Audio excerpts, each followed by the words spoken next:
እውነትን ከውሸት ለይቶ ለትውልዱ መንገር አስቸጋሪ እንደሆነም ታስረዳለች። ዘፈንን ለሰላም ለሀገር ፍቅርና ለሰው ፍቅር ከዋሉ ኢትዮጵያዊ አቀንቃኞች መካከል እጅጋየሁ ሽባባ ትጠቀሳለች።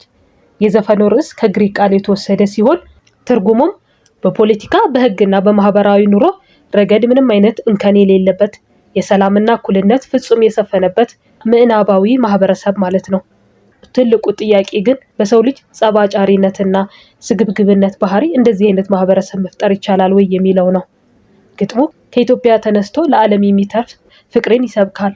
ኢትዮጵያ የምትገኘው በደመና ላይ ሳይሆን በልብ ውስጥና በእውነት መሰረት ላይ በመመስረት ነው ይለናል። ጂጂ አንድነትን የሰው ልጅ መዋደድን በማለት ሰላም የሚገኘው በፖለቲካ ስምምነት ሳይሆን በሰው ልጅ የልብ መለወጥ ትለናለች። ሰው ልቡ ካልተለወጠ ፖለቲካው ቢለዋወጥም ሰላም እንደማይመጣ በመናገር ሰላም በግዳጅ ሳይሆን በፍቅር እንደሚመጣ በመናገር ስለ አንድነት ትሰብካለች። ጂጂ አንድነትን የሰው ልጅ መዋደድ በማለት ሰላም የሚገኘው በፖለቲካ ስምምነት ሳይሆን በሰው ልጅ የልብ መለወጥ ነው ትለናለች።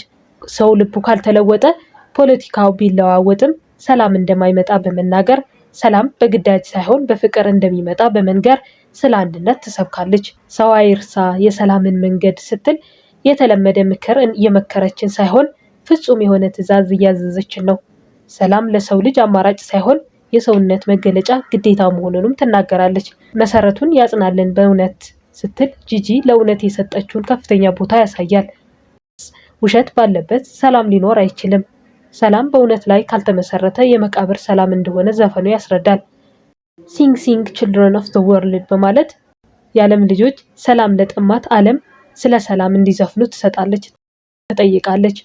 ጂጂ አይ ቢሊቭ ዊ ካን ሰርቫይቭ ኢን ኢትዮጵያ በሚለው የሰው ልጅ ካለበት መከራ ወጥቶ ወደ ተሻለ ዓለም ሲሸጋገር ለማየት እንደናፈቀችም እናያለን። ኢትዮጵያን እንደ ሀገር ብቻ ሳይሆን እንደ ቀዳማዊ ምስል ጂጂ ስላታለች።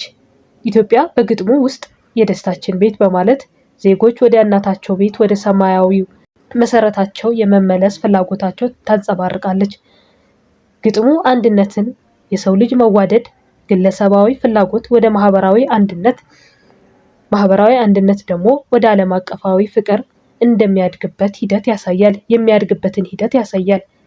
ኢትዮጵያ ማለት ለጂጂ የሰው ልጅ ግጭቶችን ጨርሶ እውነትና ነፃነት የተዋሃደው የሚኖርበት የታሪክ ፍጻሜ ነው። ግጥሙ ተስፋን መሰረት በማድረግ መንፈስ ሁሌ ወደ ተሻለ ብርሃን እንደሚገሰግስ የሚያሳይ የጂጂ ፍልስፍና ነጸብራቅ ነው። ጂጂ What's the truth and what are lies በማለት እውነትና ውሸትን ለይቶ ለትውልድ ማስረዳት ከባድ እንደሆነ ትናገራለች። እዚህ ጋር ለጂጂ እውነት ጭንብል ናት። ጂጂ ሲግናል ስፒክ ቢትዊን ዘ ሲቹዌሽን በማለት የሰው ልጅ በመገናኛ ብዙሃንና በሐሰት መረጃዎች መካከል ያለው ግራ መጋባትን ትገልጻለች። ጂጂ መዋደድ አይጥፋ በሚለው ጥሪዋ ሰላም የሰው ልጅ በራሱ ፍቃድ የሚጠራው እሴት እንደሆነ ትናገራለች።